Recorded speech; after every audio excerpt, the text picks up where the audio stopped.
Banca de estudo, aprovação. Oi gente, bem-vindos a mais uma aula de Biologia. E hoje a gente vai continuar a falar sobre citologia, só que agora começando a se aprofundar um pouco mais e começando a compreender o ciclo celular. Espero que vocês estejam bem e qualquer dúvida depois é só entrar em contato comigo, tá? Boa aula! O ciclo celular a gente pode definir como sendo uma sequência de acontecimentos que envolve tanto a intéfase como a divisão celular. Focando agora só na intéfase, podemos dizer que a intéfase é uma fase, basicamente, que vai preceder a divisão celular, onde a gente tem na intéfase três fases diferentes, que é a G1, S e G2. Vocês podem acompanhar comigo olhando a imagem do lado esquerdo da tela aí em roxo, tá? Nessa fase G1, o que vai acontecer é que a célula vai estar lá atuando de forma normal. Não sei se vocês lembram lá nas aulas de organelas, em que eu falei sobre as funções de cada uma delas. Então, nessa fase G1, a célula vai estar lá fazendo, por exemplo, a síntese de proteína, a síntese de lipídio, produção de energia, tudo de forma normal, sem nenhuma alteração. Na fase S, basicamente, vai ocorrer a duplicação do DNA, onde, eu não sei se vocês lembram, mas na aula passada eu falei sobre a duplicação do DNA e falei como é que ocorre essa duplicação. Então, quem não lembra, dá uma olhada lá, tá? Voltando aqui, na fase S, basicamente, a célula recebe um chamado para começar a se preparar para uma divisão. Então, um dos primeiros passos é justamente esse, né? A duplicação do DNA, para que a célula consiga ter material genético suficiente para cada célula filha. Na fase G2, vai ocorrer também uma duplicação, só que agora é a duplicação de organelas. E além da duplicação de organelas, terá também o aumento da produção de ATP, tá? Adenosina trifosfato, que é justamente a energia, né? A moeda energética das células, em que é preciso que tenha esse aumento de energia também para a preparação para a fase seguinte, que é da divisão celular. Focando agora na divisão celular especificamente, a gente divide aí em mitose e meiose. Na mitose, basicamente, ela vai acontecer em células somáticas, atuando aí no crescimento, regeneração e reparação de células, né, de tecidos, enfim. Na meiose, ocorre em células germinativas, né, onde vai ocorrer a formação de gametas. Exemplos aí, testículos e ovários, né? Em que vai ocorrer ali na formação de gametas, lá dos espermatozoides e dos ovócitos, a meiose.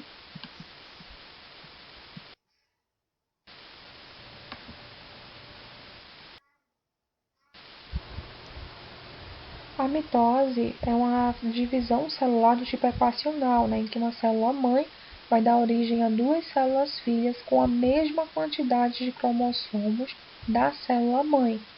Ou seja, se a célula-mãe for diploide 2N, a célula filha também será 2N. Se ela tiver 46 cromossomos, a célula filha também terá 46 cromossomos. Se a célula-mãe tiver 23 cromossomos, as células filhas também terão 23 cromossomos, ou seja, a mesma quantidade, beleza? Mas para que ocorra essa divisão do tipo mitótica, né, de mitose, é preciso que tenhamos fases, que é a prófase, metáfase, anáfase e telófase. Não se preocupem com os nomes, tá? Existem até bisuzinhos que vocês podem utilizar para lembrar, que é o Prometeu, a Ana telefonar, né? Um bizu bem conhecido aí, Prometeu, a Ana telefonar. O Prometeu, né, da prófase e metáfase, a Ana da anáfase e o telefonar, né, da telófase, ok? Mas vamos entender aí o que ocorre em cada uma dessas fases. Na prófase, vamos ter a degradação da carioteca e a espiralização dos cromossomos, justamente para que esses cromossomos consigam se movimentar, eles têm que estar nessa forma espiralizada, beleza? E além disso, teremos aí a formação das fibras de fuso.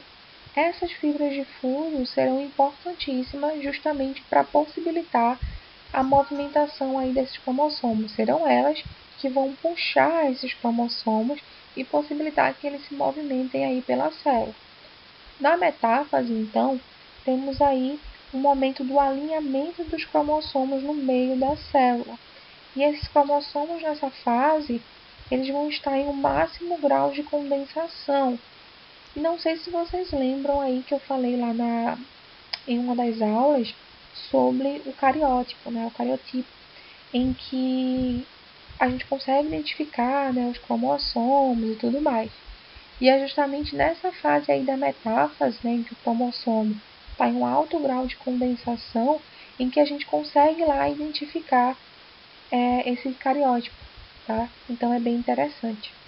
Na anáfase, então, temos o que aí? Temos a separação das cromátides irmãs, em que os cromossomos eles vão se dividir e cada uma das partes vão para um lado, né? Separação das cromátides irmãs.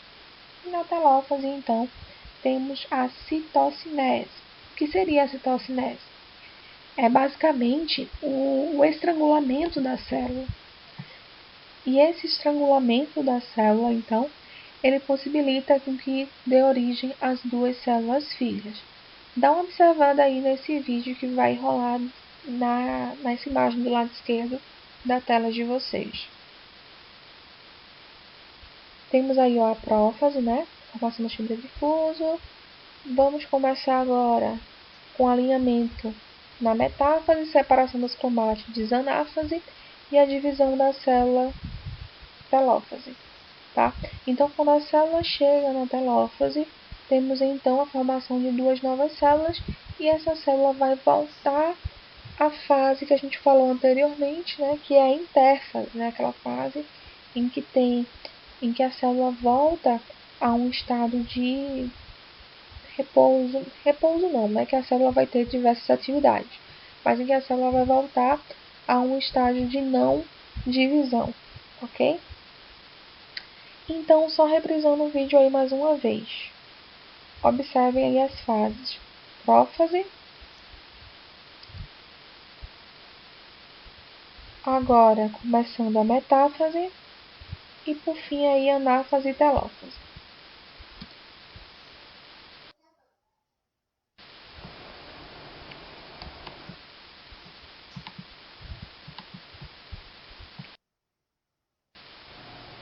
Na meiose vão ocorrer duas divisões, onde a primeira etapa da divisão é uma etapa reducional e a segunda etapa da divisão é uma etapa equacional. E o que seria isso?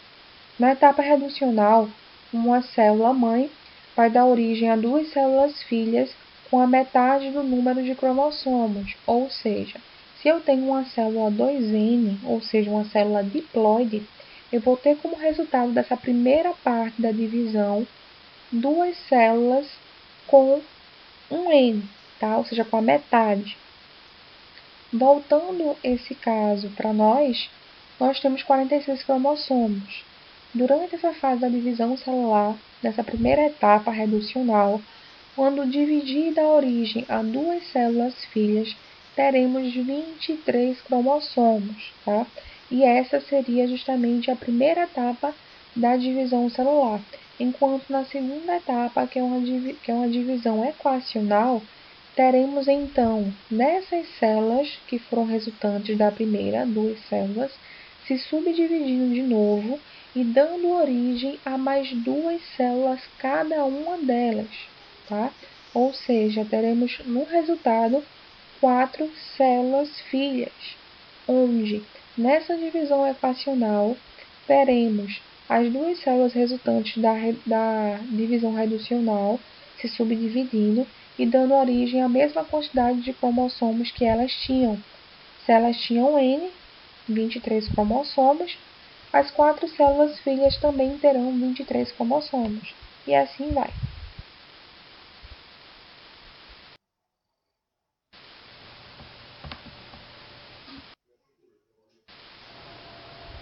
Bom, na meiose 1, teremos na prófase 1 da meiose 1 uma subdivisão em 5 fases, né, em 5 etapas.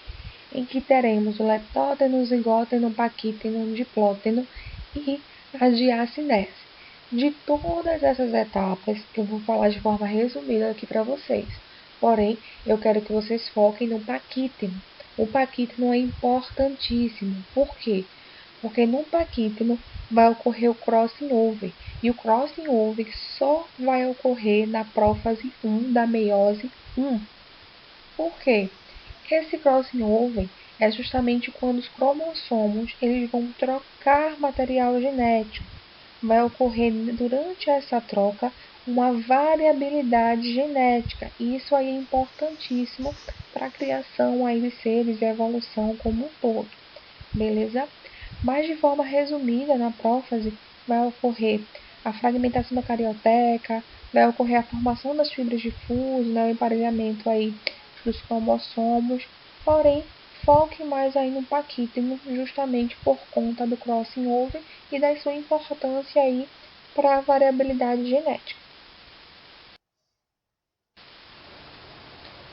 Nessa fase da meiose 1, metáfase 1, anáfase 1 e telófase 1, vão ocorrer situações diferentes daquilo que a gente viu na fase da mitose, né? E o que vai acontecer em cada uma delas? Basicamente, na metáfase 1, vai ocorrer a formação também da placa equatorial, porém, os cromossomos eles estarão em pares, né? Ou seja, serão cromossomos homólogos, em pares, onde esses cromossomos homólogos eles vão ser bem alinhados e bem condensados, justamente para a preparação da próxima fase, que é a anáfase 1, onde na anáfase 1 vai ter a separação desses cromossomos homólogos e posteriormente na telófase vai ocorrer novamente aí a citocinese, que a gente já viu, né? Que é quando a célula ela vai começar a se dividir e formar aí, então duas novas células.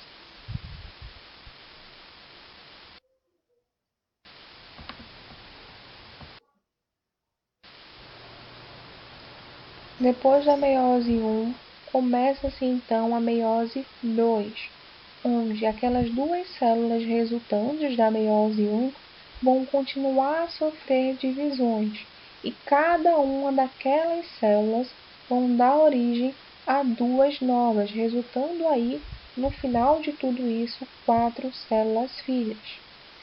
Então, na meiose 2, começando aí pela prófase 2, os cromossomos eles vão voltar aí a um processo de condensação e, além disso, a carioteca ela vai voltar a ser fragmentada, as fibras de fuso vão voltar a ser formadas. Na metáfase 2, os cromossomos, então, eles vão começar a se separar para que na anáfase ocorra a separação das cromátides irmãs. Na anáfase 2, aí mostrando a separação das cromátides irmãs, graças aí às fibras de fuso, né, que estão puxando essas cromátides. E na telófase 2, temos aí a formação das 4 células filhas, né, como resultado de todo esse processo. E durante esse processo da telófase 2 vai ocorrer coisas parecidas, né, que é justamente aí a citocinese, que é o chamado estrangulamento, né, em que a célula vai se dividir formando aí as 4 células filhas.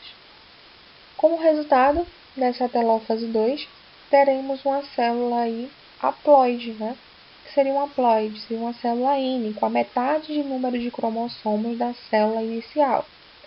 A célula inicial 2N, resultando em uma célula N com a metade de número de cromossomos. Um exemplo, né, aí nós temos 46 cromossomos. Na telófase 2, durante todo esse processo de meiose, o resultado final seria o quê? 23. Né? Porque se vai resultar na metade do número de cromossomos, então seria 23, beleza? Então é em cada uma delas, tá? Eu não pegaria 46 e dividiria por 4, não. Eu pego 46 e cada uma das células filhas terão a metade desses 46, ok? Esses pontos de checagem basicamente são importantíssimos que a célula consiga identificar se existe algum tipo de erro durante o seu processo do ciclo. E se existir algum tipo de erro, a célula tentar corrigir, interrompendo aí possíveis alterações, possíveis anomalias genéticas. Então, como é que ocorrem esses pontos de checagem? Temos aí o exemplo nas imagens, identificando o que ocorre em cada um deles. Entre o G1 e a fase S, no final da G1 e no início da fase S, temos aí o primeiro ponto de checagem, em que a célula vai identificar se existem condições favoráveis para começar a duplicação e se esse DNA apresenta algum tipo de dano. No ponto de checagem 2, que é no final da duplicação, vai ocorrer a análise desse ponto de checagem, se o DNA foi duplicado corretamente e se tem danos nesse DNA. No final da fase G2, no terceiro ponto de checagem, vai analisar se todo o DNA foi duplicado e se apresenta algum tipo de dano. E na divisão celular, aí vai ocorrer o ponto de checagem 4, em que vai analisar se os cromossomos estão ligados às suas fibras e se os cromossomos estão alinhados, beleza? Então, basicamente, esse ponto de checagem ele vai ser importantíssimo para decidir se a célula vai continuar ou não a sua divisão celular. Então, só para concluir, temos aí essa representação na imagem da mitose e da meiose. Onde na mitose temos aí uma célula 2N, diploide, 2N, em que vai dar origem a duas células filhas, também 2N, por isso a mitose, onde uma célula mãe dá origem a duas células filhas com a mesma quantidade de cromossomos da célula mãe. Enquanto na meiose temos uma célula mãe, 2N, diploide, dando origem no final de tudo a 4 células filhas com a metade de número de cromossomos da célula mãe. No caso aí, células N, haploide. Espero que vocês tenham entendido. Porém, qualquer dúvida aí é só entrar em contato, tá? Até a próxima aula. Na banca de estudo, aprovação.